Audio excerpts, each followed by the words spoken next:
guso na vatin koya na beto jase yate asoya foforo na asoya ni din aye public enterprises nom si na wensu de firi hini national chief mama to bia mane aban say memma ne memma wo mo ware gefo ane mane ma wo mo so da lesbians no won kan pain baby a ogina pen was the pen dia na ye boy wura covid-19 enuro ye kire se eba mu ye bisaga na fo sanye bia ya ye kra do se vaccine no ye be wa na covid-19 and some Lagos and ye gina mpanyimfo che se ansha se die ebubu ba no Lagos bedin kan he wa bibi man nyina emo ensemika wenu hu ne de bra mo se kase bo na ye ka mo so ko DSTV o channel 360 sanso na Facebook and social media handles ahudo ni nyina no ye kase bo benya bi e wa kenkanfo ayesum na nwumire eye me Agya Kwabena nene Obahima Afia kire Asiedu Afia kasabo no emunsam nie Basufo ko aye Council of State on betumi abo aban ne tituma mpani na o masi gina de fa o manyi ni puntuo ne kanko no betuma mpani fo no ade ato abade ye omu nyina na nedai na wo mo so afena mu esoi e wo mampani aso ye de acha Ghana fo nyina so mai krado samo ba abebo amampani amane de bo man no I will faithfully and conscientiously perform my duties as a member of the Council of State. Omenwu afutufu a Ghana mampani na adodanko akufu ado bo bidin na yato abanso ayi bi mu nso ababa beka ho na omasom aduasa baako no ene wo kyese enne Ghana mampani na adodanko akufu ado amomo aso afena mu eswae na we no eye ne etoso ewotwe eye 8th Council of State na wo mo eso afena mu eswae no na Ghana mampani na adodanko akufu ado de to wo mu anim se wo mo mra meboa no na mamu etoso mienu nim se na ebe ye a wo mo bema na futupa no nso de apem my Ghana nso ede akonkan ewo ni mpuntuo You are now all members of this august noble institution whose task is to serve as counsel to the President. Article 91 Clause 3 gives the Council what appears to be an unfettered remit to advise other bodies like Parliament or any other public authority. In my view, this is not meant to be a busybody's charter, but on matters of significant national importance, the Council can let its views known. Between the Council and the Presidency, we have a lot of work to do to get all the appointments in place to get the government machinery to work. I hope that we shall not insist on standing on ceremony, but get to work rapidly and efficiently to enable government function satisfactorily. I welcome a vigorous exchange of ideas between us, and it is my fervent wish and hope that this Council will help enrich the second term of my presidency for the benefit of the Ghanaian people, so that together we can help realize the dreams of the founders of our nation to build under God a free, democratic, united, prosperous, and happy Ghana, the Black Star of Africa, on the principles of democratic accountability, respect for human rights, the rule of law, and the dictates of social justice. May God bless this, the 8th Council of State, and us all. And may God bless our homeland Ghana and make her great and strong. Sitinani de ma omemu afutufu motosun wotwe. Be chairman de ma 8th Council of State. Nana otio serebo wotosu mienu. E de asidapi esie koye de Ghana mampani nana adodanko akufu ado. Mr. President, members of the 8th Council of State wish to express our deep appreciation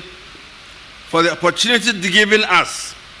to serve Your Excellency and the people of Ghana by either appointing or electing us to counsel you and your government. Be assured, Mr. President, of our commitment to give fair and sincere advice at all times that will promote the national interest. We shall spare neither strength nor effort to ensure that we make such worthy contributions as will enable you, Mr. President, leave a lasting and sustainable legacy to posterity. On behalf of my colleagues of the 8th Council of State, I say once again, thank you, Mr. President.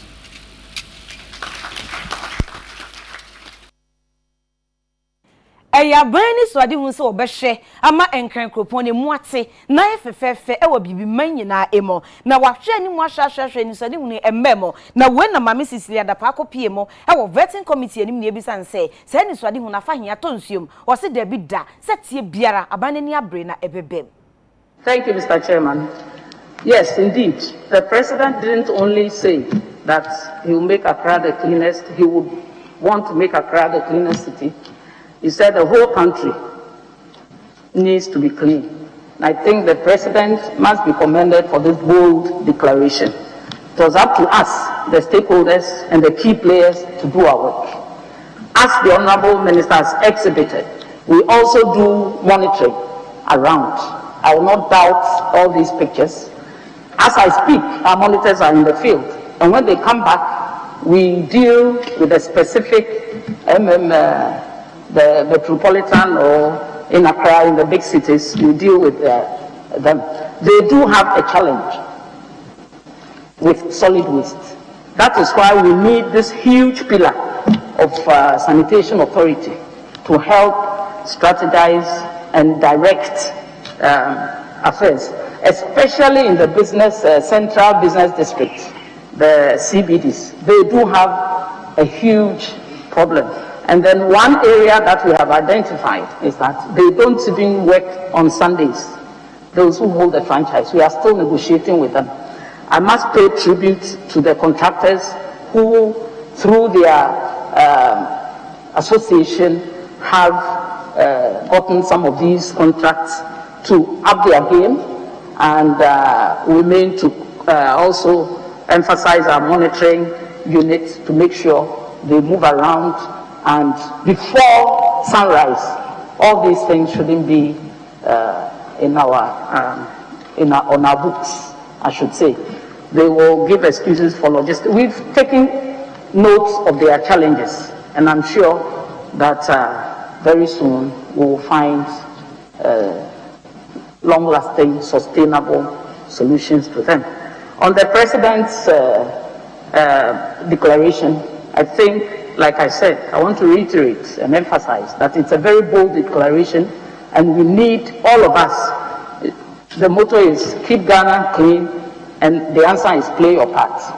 You know, these are the areas that we need to emphasize and send logistics to, and we are not oblivious of that.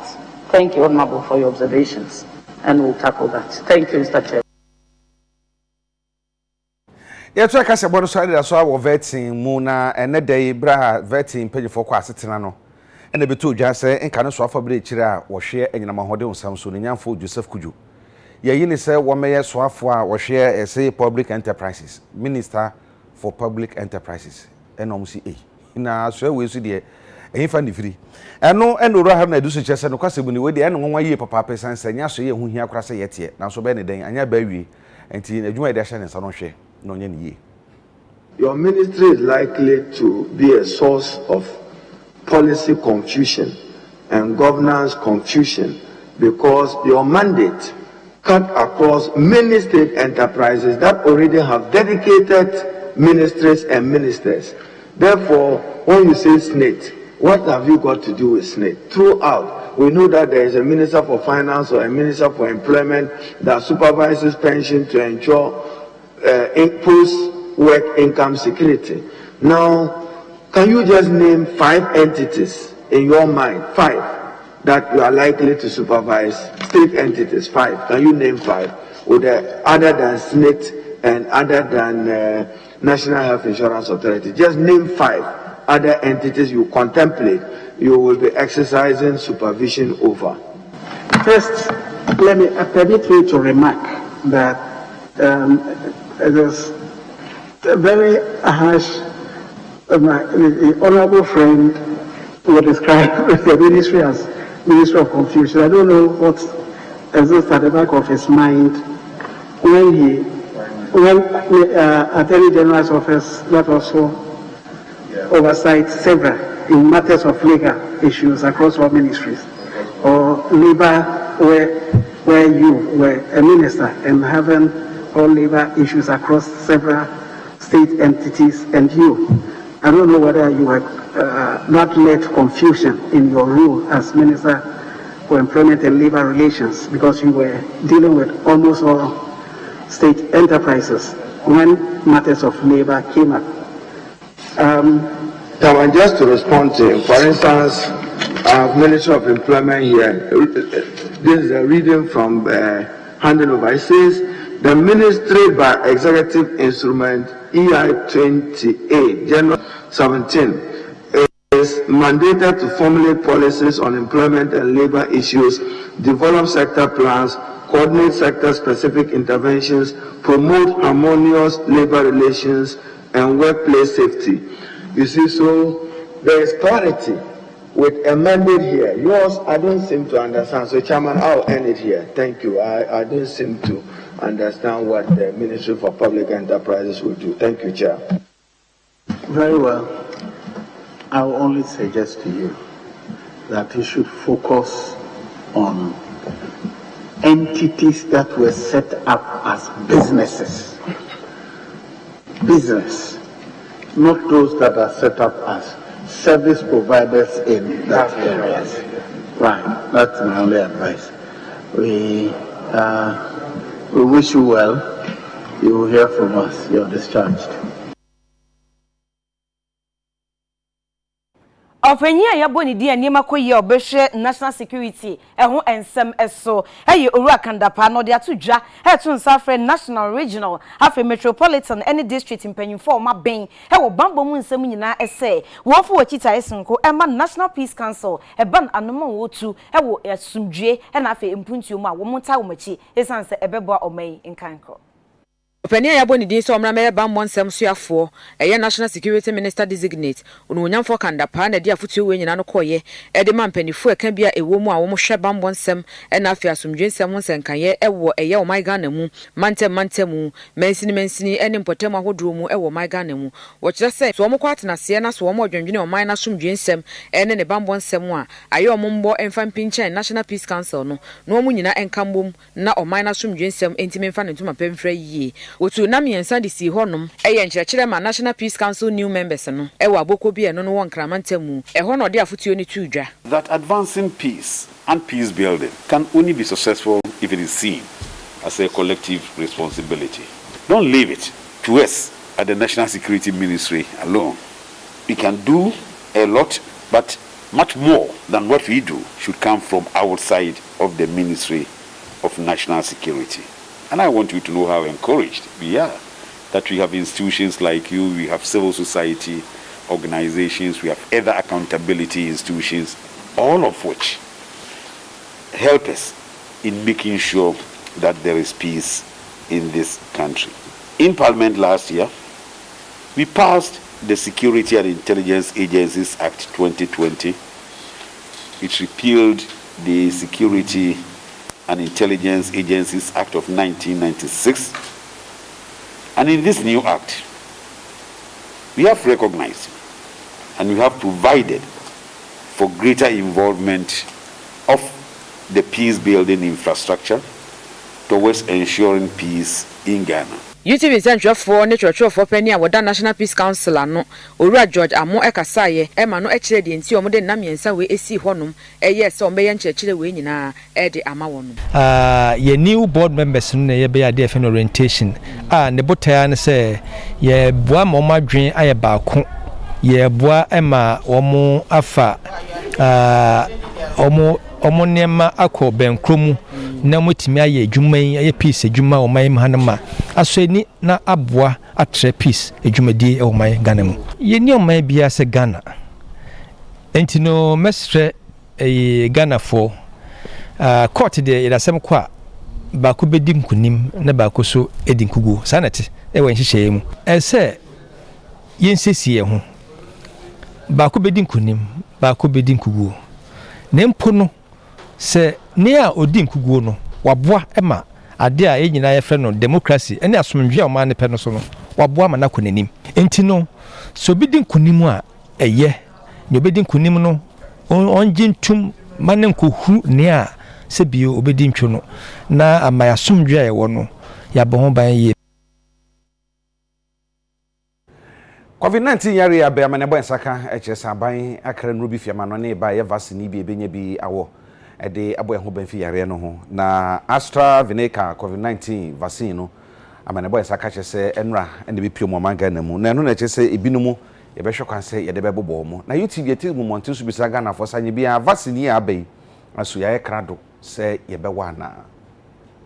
Omega na watwene mu ehwe se AstraZeneca COVID-19 vaccines no na watwin kwa wiye de na chese emudodo be se empema hennum 500,000 ababe piem Omega na mu Ghana for dodo mu gidi so betimi de abo mu no eye opepe aduasa baako 31 million na eno no ye de ko ha mu a na chese ha mu nchemu adusia eno no 60%. Ghana for dodo no ana omo kire se ai wo manya nti yese sa COVID-19 vaccine yese ye de wo a ekira sam ye deja enti wo mo mpeso wo bewo esuro ababe ja wo mo so UTV Central for yeti ye hungu montene so ene Ghana for ade hie bi kwotwetwe nkomo ebisa wo mo se COVID-19 vaccines no yese e ba ne se na watwe wie ye pe enti krado amaye se mo ba beje no etesen wo mo nsem no ebinie na me se ho bre esuro vaccine no minu ka se ase misimilation area de bia amanfo eba me fie be ka vaccine won asem se vaccine de omusuro but we can't live without vaccine because yare bia mo virus bia no vaccine but this particular one because of nia abaso social media ni amutititi wo amanfo amamman so mo fo say vaccine ba e dey how na ebre enti no problem vaccine eba e dey by next week the vaccine dey abedru but ebedru a leaders no president ministers no omo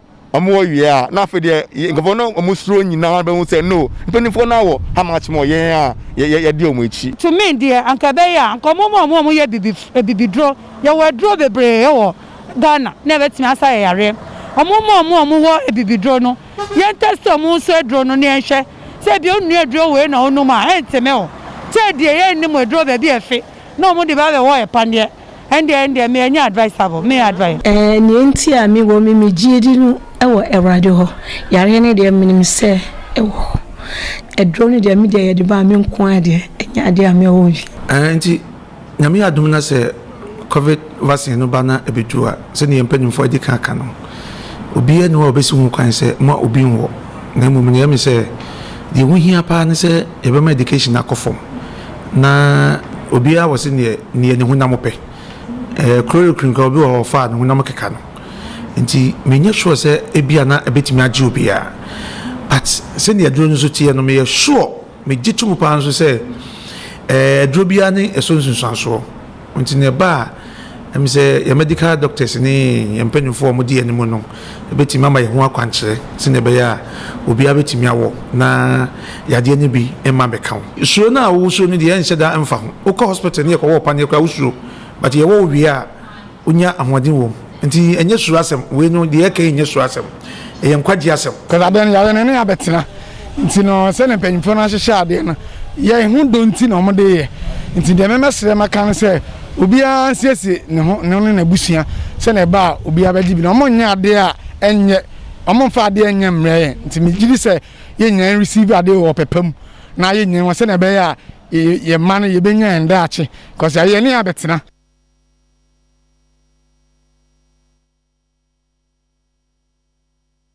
National Chief Imam Sheikh Osman Nuhu Shaibutu wakasa na de woka nyina ne se wo memu na omanfo keka se wo mo ye memma ne memma wo mo wari gays ene emma ne ma so mo wari lesbians no oma bebi o office bi e won kran ha eno na wonam ne kasa mafo Sheikh Aremiyaw Shaibu so e de ato dwa se aban ne mra bonte won ka ne pain e ma Ghana fo hu bebia ogina opene so so a won hye na enwenu ya sa office no wontom